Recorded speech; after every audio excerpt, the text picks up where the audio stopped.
امام رازی رحمۃ اللہ علیہ نے تفسیر کبیر کے اندر ایک واقعہ لکھا ہے. ابن ماجہ کی ایک روایت ہے, اللہ کے نبی نے ارشاد فرمایا ہے عثمان ابن عفان رضی اللہ تعالی عنہ کان اذا وقف على قبر يبكي حتى يبل لحيته. حضرت عثمان ابن عفان رضی اللہ تعالی عنہ صحابی رسول جب وہ کسی قبر کے پاس کھڑے ہوتے تو اس قدر رویا کرتے تھے کہ ان کی داڑھی مبارک تر ہو جایا کرتی تھی, گیلی ہو جاتی تھی. کسی نے کہا حضرت تذکر الجنت والنار لا تبکی وتبکی من ھذا, آپ کے سامنے جنت کا تذکرہ کیا جاتا ہے, اس کی نعمتوں کا تذکرہ کیا جاتا ہے, آپ کے سامنے جہنم کا تذکرہ کیا جاتا ہے, لیکن آپ کبھی اس کی وجہ سے نہیں روئے, اور جب قبر کا عذاب کا تذکرہ آپ کے سامنے کیا جاتا ہے تو آپ کی آنکھوں سے آنسو جاری ہو جاتے ہیں. اس کی وجہ کیا ہے؟ عثمان ابن عفان رضی اللہ تعالیٰ عنہ نے فرمایا اس کی وجہ یہ ہے کہ میں نے اپنے پاک پیغمبر محمد رسول اللہ صلی اللہ علیہ وسلم کو یہ ارشاد فرماتے ہوئے سنا, ان القبر اول منزل من منازل الاخرہ فمن نجا بعده ایسر منه وان لم ينج منه فما بعده اشد منه. عثمان ابن عفان فرماتے ہیں کہ آپ علیہ الصلوۃ والسلام نے فرمایا آخرت کی منزلوں میں سب سے زیادہ خطرناک منزل وہ قبر کی منزل ہے. اگر کوئی انسان قبر کی منزل سے پار ہو گیا تو وہ آخرت کی ساری منزلوں کو پار کر جائے گا, لیکن اگر کوئی انسان قبر کی منزل کے اندر پکڑا گیا تو پھر آخرت کی باقی منزلوں کو پار کرنا اس کے لیے بڑا مشکل ہو جائے گا. اسی وجہ سے آپ علیہ الصلوۃ والسلام دعا کیا کرتے تھے ربنا آتنا فی الدنیا حسنہ وفی الآخرۃ حسنہ وقنا عذاب النار وقنا عذاب القبر, کہ اللہ قبر کے عذاب سے ہماری حفاظت فرما. حدیث کے اندر آتا ہے آپ علیہ الصلوۃ والسلام نے فرمایا کہ جب مردے کو قبر کے اندر دفن کیا جاتا ہے اور وہ گنہگار ہوتا ہے تو فرشتے اس کو قبر کے اندر سزا دیتے ہیں, تو وہ چیختا ہے, مشرق میں وہ چیختا ہے تو مغرب میں اس کی چیخ سنائی دیتی ہے. اور آپ علیہ الصلوۃ والسلام نے فرمایا کہ قبر کے اندر مردے کو اتنا خطرناک عذاب ہوتا ہے کہ میری امت کے لوگوں اگر مجھے اس بات کا خوف نہ ہوتا کہ تم کہیں اپنے مردوں کو دفنانا چھوڑ دو تو میں تمہیں قبر کے مردوں کی آواز کو سناتا, لیکن مجھے اس بات کا خوف ہے کہ کہیں تم اپنے مردوں کو دفنانا نہ چھوڑ دو, اس وجہ سے تم مردے کی آواز کو نہیں سن سکتے ہو. لیکن بڑا خطرناک عذاب قبر کے اندر انسان کو ہوتا ہے اگر اس کے اعمال برے ہیں. لیکن یہ جو سلسلہ چل رہا ہے اور جس عظیم الشان جلسے کے اندر ہم بیٹھے ہوئے ہیں اور یہ جو مکتب چل رہا ہے, اس مکتب کی اہمیت کو میں آپ کے سامنے بیان کرنے کے لیے آپ کو بتا رہا ہوں کہ کس طریقے سے اس مکتب کی برکت سے اور اس مکتب میں دی جانے والی تعلیم کی برکت سے اور اس قرآن کریم کی تعلیم کی برکت سے اللہ تعالیٰ قبر کے عذاب سے انسان کو محفوظ کرتے ہیں. امام رازی رحمۃ اللہ علیہ فرماتے ہیں کہ حضرت عیسیٰ علیہ الصلوۃ والسلام ایک دفعہ ایک قبرستان میں ایک قبر کے پاس سے گزرے. حضرت عیسیٰ علیہ الصلوۃ والسلام نے دیکھا کہ مردے کو قبر کے اندر عذاب ہو رہا ہے. وہ آگے چلے گئے. چند سالوں کے بعد میں پھر جب دوبارہ ادھر سے گزرے تو حضرت عیسیٰ علیہ الصلوۃ والسلام نے دیکھا کہ مردے کے اوپر سے عذاب قبر کو ہٹا لیا گیا ہے. تو انہوں نے اللہ تعالیٰ سے گفتگو کی کہ باری تعالیٰ جب میں یہاں سے گزرا تھا جب تو مردے کو عذاب ہو رہا تھا اور اب جب میں یہاں پر آیا ہوں تو اس مردے کے اوپر سے عذاب قبر کو ہٹا لیا گیا ہے, آخر اس نے کون سا ایسا عمل کیا ہے کہ جس کی وجہ سے عذاب قبر جو آخرت کے عذابوں میں سے سب سے زیادہ خطرناک عذاب ہے اس کو اس کے اوپر سے اٹھا لیا گیا ہے. حدیث اللہ تعالیٰ نے حدیث علیہ الصلوۃ والسلام سے فرمایا غور سے سنو میری بات کو, اور جو تمہارے بچے مکتب کے اندر تعلیم حاصل کر رہے ہیں اس کی اہمیت کو سمجھو, اس کو معمولی نہ سمجھو. اللہ تعالیٰ نے فرمایا کہ عیسیٰ اصل بات یہ ہے کہ جب اس شخص کا انتقال ہوا تو اس شخص کی بیوی حاملہ تھی, اس شخص کی بیوی امید سے تھی, اور جب اس کے انتقال کے بعد اس کے یہاں لڑکا پیدا ہوا اور پھر وہ لڑکا تھوڑا سا چلنے کے لائق ہوا تو اس کی بیوی نے اپنے بچے کو مکتب کے اندر استاذ کے پاس پڑھنے کے لیے بھیجا ہے. اور آپ حضرات جانتے ہیں کہ جب مکتب کے اندر یا مسجد کے اندر بچہ یا مدرسے کے اندر پڑھنے کے لیے آئے گا تو استاذ سب سے پہلے اسے کیا سکھاتا ہے؟ بسم اللہ الرحمن الرحیم الف با تا سا.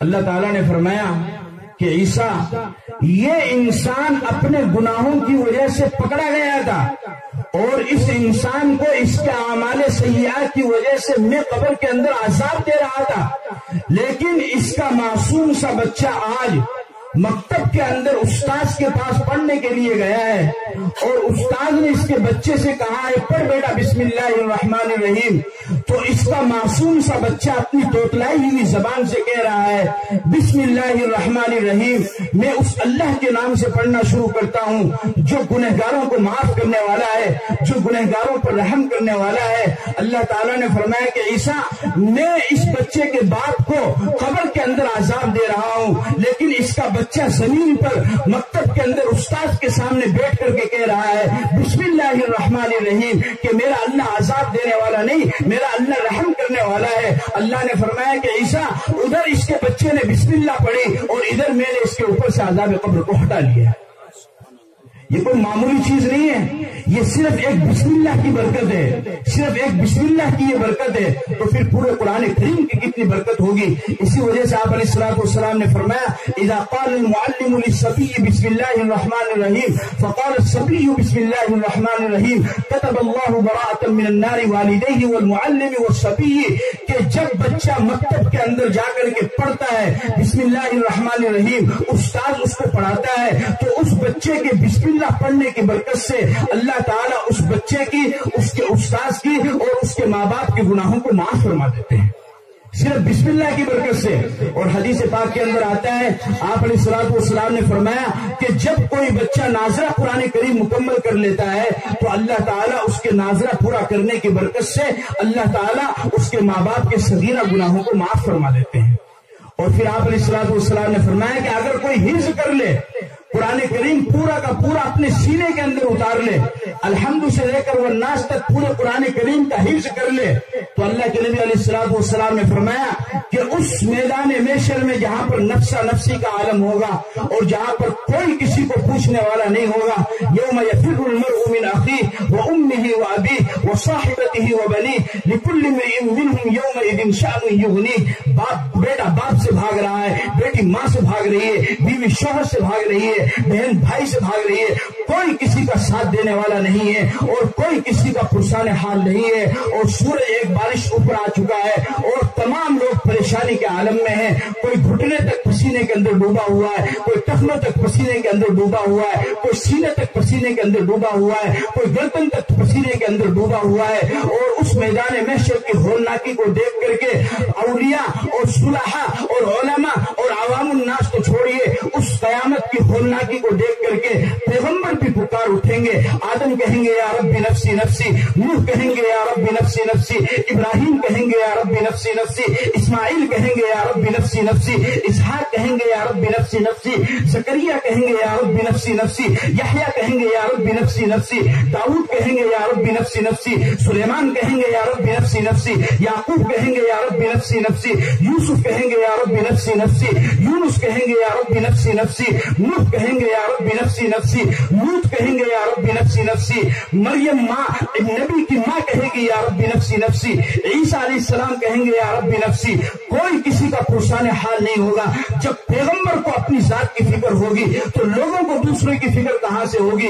लेकिन उस पूरे मैदान महशर के अंदर आदम अलैहिस्सलाम से लेकर कयामत तक आने वाली नस्ल में अगर कोई ऐसी हस्ती होगी, कोई ऐसी शख्सियत होगी, कोई ऐसी जात होगी, कोई ऐसा इंसान होगा, कोई ऐसा मोहसिन होगा कि जो अपनी जात को भुला देगा और अपनी जात के बजाय अपनी उम्मत को याद रखेगा, तो मेरा और आपका पैगंबर जनाब मोहम्मद रसूलुल्लाह सल्लल्लाहु अलैहि वसल्लम होंगे। और आप अलैहिस्सलाम फरमाएंगे या रब्बी उम्मती उम्मती, और अल्लाह ताला के सामने आप सजदे में गिर जाएंगे। अल्लाह पाक फरमाएंगे या मोहम्मद इरफा रासक सल तोता इश्फा तुशफ़ा, ए मोहम्मद अपने सर को उठा, मांग तुझे दिया जाएगा, तू सिफारिश कर, तेरी सिफारिश को कबूल किया जाएगा। अल्लाह के नबी अपने सर को उठाएंगे और अपनी उम्मत के लिए कहेंगे और अपनी उम्मत के लिए सिफारिश करेंगे। अल्लाह ताला आपकी सिफारिश की बरकत से अपनी उम्मत के बहुत बड़े तबके को जन्नत के अंदर दाखिल फरमाएंगे। लेकिन मैं आपको बता देना चाहता हूं कि उस मैदान महशर के अंदर, उस नफ्सा नफ्सी के आलम के अंदर कुछ ऐसे खुशनसीब बंदे भी होंगे कि जिस तरीके से नबी को सिफारिश का हक मिलेगा उसी तरीके से अल्लाह ताला उन बंदों को भी सिफारिश का हक अता फरमाएंगे। और उन बंदों में से एक बंदा वो भी होगा जिसने कुरान करीम को हिफ्ज किया। आपका बच्चा जिसने कुरान को हिफ्ज किया, आपका बच्चा जिसने पूरे कुरान को अपने सीने के अंदर उतारा, अल्लाह ताला उस हाफिज कुरान से फरमाएंगे मन वजबत अलैहिमुन नार शफ़अहु अशरतुन मिन अहली बैतिही कुल्लुहुम क़द वजबत लहुमुन नार, कि 10 खानदान के ऐसे आदमी जिनके लिए जहन्नम वाजिब हो चुकी है और उनके लिए फैसला हो चुका है कि अब इनको जहन्नम के अंदर ही जाना है और जहन्नम में जाने से कोई चीज माने नहीं बन सकती है। अल्लाह ताला उस हाफिज कुरान बच्चे से फरमाएंगे कि तू इन 10 आदमियों में से जिसको चाहे अपने साथ जन्नत में लेकर के चला जा। वो एक बच्चा हाफिज कुरान अपने खानदान के 10 ऐसे आदमी जिनके लिए जहन्नम वाजिब हो गई है उनका हाथ पकड़ करके उनको जन्नत में लेकर के चला जाएगा। ये कोई मामूली चीज नहीं है, ये बहुत बड़ी चीज है, ये बहुत बड़ी चीज है। ये नाजरा कुरान और ये हिफ्ज कुरान ये कहाँ पर पढ़ाए जाते हैं मेरे अजीजों? ये कहाँ पर पढ़ाए जाते हैं? ये मदरसों के अंदर पढ़ाए जाते हैं, ये मकतब के अंदर पढ़ाए जाते हैं। लेकिन आज हमारी कौम का बहुत बड़ा अलमिया ये है कि हमारी कौम ने कुरान करीम को सिर्फ कसम उठाने के लिए रख दिया है कि किसी बात पर कोई झगड़ा हो गया और सामने वाले की बात का यकीन नहीं हुआ तो कहेंगे कि तू कुरान उठा, सिर्फ कुरान रख जब मैं मानूंगा। कसम खाने के लिए, सर पर रखने के लिए कुरान को रख दिया है। या फिर अगर कुरान करीम को पढ़ा जाएगा तो उसे जब तक घर के अंदर किसी का इंतकाल नहीं हो जाएगा उस वक्त तक कुरान करीम को ना खोला जाएगा, ना उसे पढ़ा जाएगा, ना उसकी तिलावत की जाएगी। फिर ऊपर से कहते हो कि हमारे घर के अंदर परेशानी है, तुमने कुरान के साथ बेवफाई की है, तुम्हें सुकून कहाँ से मिलेगा? तुमने अल्लाह के कलाम के साथ गद्दारी की है, तुम्हें राहत कहाँ से मिलेगी? तुमने अल्लाह के कलाम को पस पुष्ट डाला है तो तुम्हें आराम कहाँ से नसीब होगा? अल्लाह के कलाम को पढ़ना शुरू करो, राहत तुम्हारे कदमों को चूमना शुरू कर देगी। अल्लाह के कलाम की तिलावत करना शुरू करो, राहत और सुकून दुनिया की भी और आखिरत की भी वो तुम्हारे सामने आनी शुरू हो जाएगी। इसलिए मेरे अजीजों, अपने बच्चों को कुरान की तालीम से महरूम ना करना, अपने बच्चों को कुरान की तालीम से महरूम ना करना, अपने बच्चों को कुरान की तालीम से महरूम ना करना। अगर तुमने इनको कुरान करीम की तालीम से महरूम कर दिया तो ये बच्चे कल कयामत के दिन तुम्हें माफ नहीं करेंगे। ये दुनिया तो कट जाएगी एक दिन। कुल्लु मन अलैहा फान वयब्का वजहु रब्बिका ज़ुल जलाली वल इकराम। सिर्फ एक अल्लाह को बका है, उसके अलावा सारी इंसानियत को और सारी मखलूक को फना है, कोई भी बाकी रहने वाला नहीं है। ये दुनिया गुजर जाएगी, एक दिन ये दुनिया छोड़नी पड़ेगी और आखिरत में एक दिन अल्लाह का तुम्हें सामना करना पड़ेगा। और तुम्हें ये भी मैं बताता चलूं कि कल कयामत के दिन जो उम्मती अपने नबी की सिफारिश का सहारा लेकर के फिर रहे हैं कि अल्लाह के नबी मेरे सिफारिश से पड़ा, जो सबसे बड़ी शिकायत दर्ज की जाएगी, जो सबसे बड़ा केस दर्ज किया जाएगा अल्लाह के बारगाह में, वो क्या होगा? वो ये होगा कि मेरे कौम ने कुरान को छोड़ दिया। वक़ाल रसूल या रब्बी इन्न कौमी इत्तख़ज़ू हाज़ल कुरान महजूरा। रसूल कहेंगे, नबी कहेंगे कि अल्लाह ये मेरी कौम है जिन्होंने कुरान को छोड़ दिया, जिन्होंने कुरान की तालीम को छोड़ दिया है, जिन्होंने कुरान पर अमल करना छोड़ दिया है। मेरे अजीजों, अगर आपने अपने बच्चों को कुरान की तालीम से महरूम रखा तो ये बच्चे आपको माफ नहीं करेंगे। कुरान में अल्लाह ताला फरमाता है रब्बना इन्ना अताअना सादतना व कुबराअना फअज़ल्लूना सबीला, कि जब कल कयामत के दिन लोग पकड़े जाएंगे तो वो कहेंगे कि अल्लाह ये हमारे वालिद थे, ये हमारे दादा थे, ये हमारे बुजुर्ग थे, ये हमारे बड़े थे, इन्होंने हमें कुरान की तालीम नहीं दी, इन्होंने हमें सीधा रास्ता नहीं दिखाया, इन्होंने हमें गुमराही के रास्ते पर लेकर के चले। अल्लाह और वो कहेंगे रब्बना आतिहिम ज़िअफ़ैनि मिनल अज़ाबि वलअनहुम लअनन कबीरा, कि अल्लाह इनको 2 गुना अजाब दे। कल कयामत के दिन ये औलाद जिनको आज चंद टकों की खातिर और चंद पैसों की खातिर तुम दीन की तालीम से महरूम कर रहे हो, कल कयामत के दिन यही सगी औलाद तुम्हारा गिरेबान पकड़ लेगी। अगर कयामत के दिन अपने औलाद के गिरेबान पकड़ने से बचना चाहते हो और अगर कयामत के दिन अल्लाह के नबी की सिफारिश में हिस्सा लेना चाहते हो, अगर कयामत के दिन अल्लाह के नबी के हाथों से जाम को पीना चाहते हो, अगर कयामत के दिन अल्लाह के गुस्से से बचना चाहते हो, अगर कयामत के दिन अल्लाह के अर्श के नीचे साया हासिल करना चाहते हो, अगर कयामत के दिन अल्लाह की रहमत को अपने ऊपर मुतवज्जह करवाना चाहते हो, अगर कयामत के दिन जहन्नम के अजाब से बचना चाहते हो, अगर कयामत के दिन जन्नत के अंदर दाखिल होना चाहते हो, तो खुद भी कुरान की तालीम हासिल करना शुरू करो और अपने बच्चों को भी कुरान की तालीम हासिल कराना शुरू करो। ये कुरान इनको सीधा रास्ता दिखाएगा, ये कुरान राह हिदायत है, ये इनको सही रास्ता दिखाएगा, ये सिरात मुस्तकीम पर इनको लेकर के चलेगा। हम आपको मना नहीं करते हैं कि आप अपने बच्चों को दुनियावी तालीम ना दें, बेशक उनको दुनियावी तालीम दी जाए, लेकिन उनको पक्का सच्चा मुसलमान तो बनाओ। मैं आपसे ये नहीं कहता कि आप अपने बच्चों को आलिम बनाओ, मैं आपसे ये भी नहीं कहता कि आप अपने बच्चों को मुफ्ती बनाओ, आप अपने बच्चों को कारी बनाओ, उन्हें मुफस्सिर बनाओ, उन्हें मुहद्दिस बनाओ, उन्हें फकीह बनाओ। ये तो बहुत बुलंदों वाला चीज है। अगर आप बनाते हैं तो ज़हर किस्मत, आपकी किस्मत का तारा इकबाल वो बुलंदियों पर गूंजेगा और वो चमकता दमकता रहेगा। लेकिन अगर आप ये तमाम चीजें आलिम नहीं बनाते हो, हाफिज नहीं बनाते हो, कारी नहीं बनाते हो, मुफ्ती नहीं बनाते हो, लेकिन आप इंसाफ से मुझे बताओ कि एक मुसलमान होने की हैसियत से क्या आपके ऊपर और आपके बच्चों पर इतना भी फर्ज नहीं है कि आप अपने बच्चों को नाज़िला कुरान करीम पढ़ाएं? इतना तो फर्ज आपका बनता होगा मेरे भाई, इतना फर्ज तो आपका बनता ही होगा। अगर इतना फर्ज भी अगर आपका नहीं बनता है तो फिर हम किस माना के मुसलमान हैं? ये कुरानी तालीम कहां पर मिलेगी? ये इन जैसे मकतब के अंदर मिलेगी। इस मकतब को मामूली ना समझो, इस मकतब का ज्यादा से ज्यादा ताउन करो, इस मकतब की ज्यादा से ज्यादा तहफ़्फ़ुज़ करो और इस मकतब की इमदाद भी करो और इस मकतब के अंदर अपने बच्चों को भी दीनी तालीम हासिल करने के लिए भेजो। जब तक आपके बच्चे दीनी तालीम हासिल करने मकतब के अंदर नहीं आएंगे उस वक्त तक आपके दिल के अंदर मदरसे की और मकतब की आज़मत पैदा नहीं हो सकती है। स्कूल और कॉलेज और मदरसा और मकतब ये दोनों चीजें आमने सामने हैं। स्कूल में वकील बनते हैं, मदरसे और मकतब के अंदर सिफारिशी बनते हैं। लेकिन वकील की जरूरत किसको पड़ती है?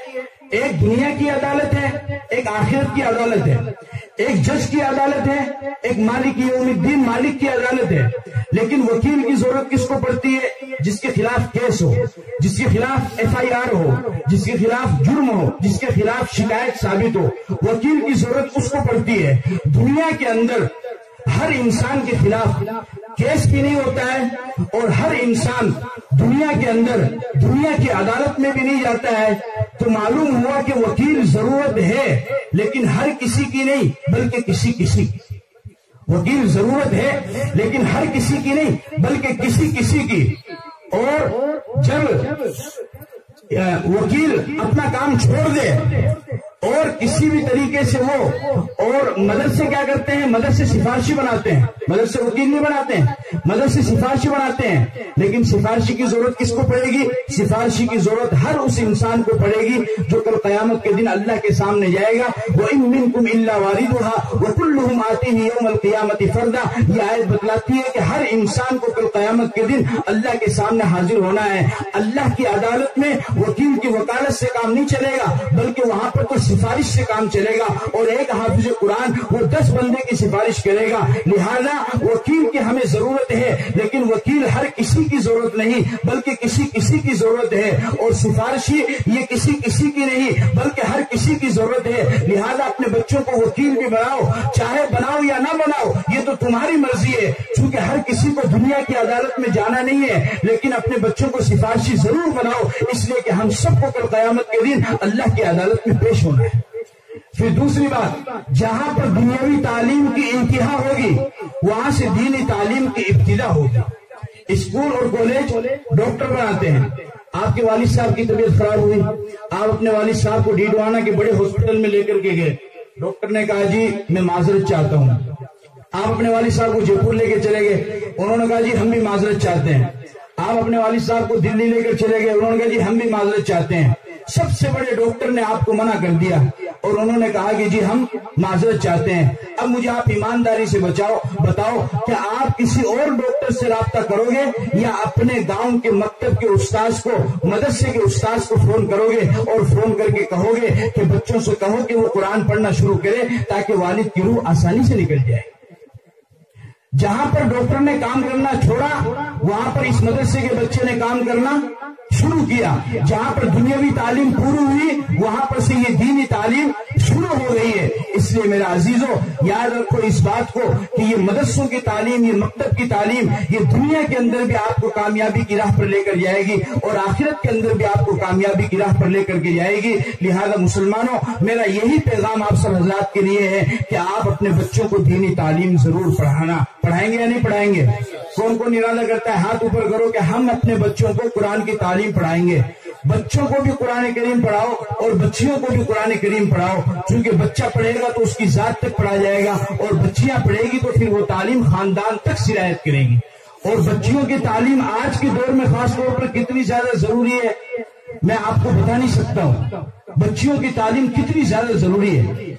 हमारे मुल्क के अंदर آپ کو معلوم ہے ابھی ماضی قریب میں ایک بہت بڑا ایشو تھا طلاق کا، ہر طرف طلاق طلاق طلاق طلاق، کوئی بھی دینک بھاسکر اٹھاؤ اس میں طلاق، دینک جاگرن اٹھاؤ اس میں طلاق، راجستھان پترکا اٹھاؤ اس میں طلاق، انڈیا ٹی وی کھولو اس میں طلاق، آج تک کھولو اس میں طلاق، اے بی پی نیوز کھولو اس میں طلاق، جی نیوز کھولو اس میں طلاق، کسی بھی ٹی وی چینل کو کھولو طلاق، اور کسی بھی اخبار کو اٹھاؤ طلاق۔ یعنی 1400 سال میں مسلمانوں نے اپنی بیویوں کو اتنی طلاق نہیں دی جتنی ایک سال میں ہندوستان کے میڈیا نے عورتوں کو طلاق دی۔ یہ حقیقت ہے، اور مقصد کیا تھا کہ اسلام کو پوری دنیا میں ہندوستان کے مسلمانوں کو بدنام کرنا، کہ یہ اس طریقے سے اپنی بیویوں کے ساتھ میں غلط تعلق کرتے ہیں اور اس طریقے سے ان کو چھوڑ دیتے ہیں اور ان کا کوئی سہارا لینے والا نہیں ہوتا ہے۔ اور صحیح بات تو یہ ہے کہ جو دوسروں کو نصیحت دینے والا تھا وہ خود ہی اپنی نصیحت پر عمل نہیں کر رہا ہے۔ سمجھ گئے نا آپ اشارہ؟ جو دوسروں کو نصیحت دے رہا تھا وہ خود ہی اپنی نصیحت پر عمل نہیں کر رہا ہے۔ جو دوسروں کو کہہ رہا ہے کہ اپنے گھروں کے اندر اپنی بیویوں کے ساتھ اچھا سلوک کرو، وہ خود ہی اپنے گھر کے اندر اپنی بیوی عدالت، اس کی خود کے گھر کے اندر بیوی موجود نہیں ہے۔ یاد رکھو میرے عزیزوں، میرے نوجوانوں، میں تمہیں بتانا چاہتا ہوں طلاق کا مسئلہ اسلام نے رکھا ہے، لیکن انتہائی آخری درجے کے اندر، کہ کسی بھی طریقے سے میاں بیوی کے اندر بناوٹ نہ ہو سکے اور ایسا کوئی معاملہ پیش آ جائے کہ آپ دونوں آپس میں رہ ہی نہیں سکتے ہیں، تو اس صورت میں طلاق دینے کی اجازت ہے کہ بیوی اپنے دوسرے شوہر کو تلاش کرے اور لڑکا اپنے لیے دوسری لڑکی کو تلاش کرے، بالکل آخر وقت میں۔ ورنہ یہ جو ناجائز طلاق دیتے ہیں، مشکات شریف کی روایت ہے، اللہ کے نبی نے فرمایا ان ابغض الحلال الی اللہ الطلاق، کہ حلال کاموں میں سب سے زیادہ برا اور گندا کام اگر کوئی ہے تو وہ ناجائز کسی کو طلاق دینا ہے۔ آپ علیہ السلام نے فرمایا کہ علی طلاق دینے سے بچنا، اس وجہ سے کہ جب کسی عورت کو کسی بچی کو ناجائز طلاق دی جاتی ہے تو اللہ کا عرش ہل جاتا ہے اور اللہ کا عرش کپ کپانے لگتا ہے۔ میرے نوجوانوں، جو بیوی تمہارے پاس میں آئی ہے وہ اپنا سب کچھ چھوڑ کر کے تمہارے پاس میں آئی ہے، اور صرف تمہارے ایک بول کہ میں نے اس کو قبول کیا، اس ایک بول پر وہ تمہارے پیچھے آ گئی ہے۔ وہ تمہاری زندگی کی ساتھی ہے، وہ تمہاری لائف پارٹنر ہے، وہ تمہاری شریک حیات ہے، وہ تمہاری ہم سفر ہے، وہ تمہاری ہمراز ہے۔ اس کو اپنی بیوی سمجھو اور بار بار اسے تانا نہ دو اور طلاق کی تلوار اس کی گردن کے اوپر نہ لٹکاؤ کہ اگر تو نے یہ کام نہیں کیا تو میں تجھے طلاق دے دوں گا، اگر تو جلدی نہیں اٹھی تو میں تجھے طلاق دے دوں گا، اگر تو نے کھانا اچھا نہیں پکایا۔ کتنے افسوس کی بات ہے کہ ہمارے نوجوانوں میں دینی تعلیم نہ ہونے کی وجہ سے کتنا اسلام کو بدنام کیا جا رہا ہے کہ بیوی نے اگر کھانا گرم نہیں پکایا اس پر طلاق دے رہے ہیں، اگر روٹی گرم نہیں دی اس پر طلاق دے رہے ہیں، صبح لیٹ اٹھ گئی اس پر طلاق دے رہے ہیں۔ یہ کوئی طریقہ ہے؟ یہ کوئی طریقہ ہے؟ یہ کوئی طریقہ ہے؟ کسی کی بہن بیٹی کی عزت کے ساتھ اس طریقے سے کھیلتے ہو؟ تمہاری بہن بیٹی کی عزت کے ساتھ کوئی اس طریقے سے کھیلے تو تمہارے دل کے اوپر کیا گزرے گی؟ ایک مرتبہ ایک لڑکی کو جب طلاق مل جاتی ہے تو وہ زندگی بھر کے لیے داغدار بن جاتی ہے، زندگی بھر کے لیے اس کی عزت پر دھبا لگ جاتا ہے، اور یہ دھبا تم آسانی سے لگا دیتے ہو۔ میرے بھائی، میرے نوجوانوں، کنٹرول کرو، کنٹرول کرنا سیکھو، برداشت کرنا سیکھو، برداشت کرنا سیکھو، برداشت کرنا سیکھو۔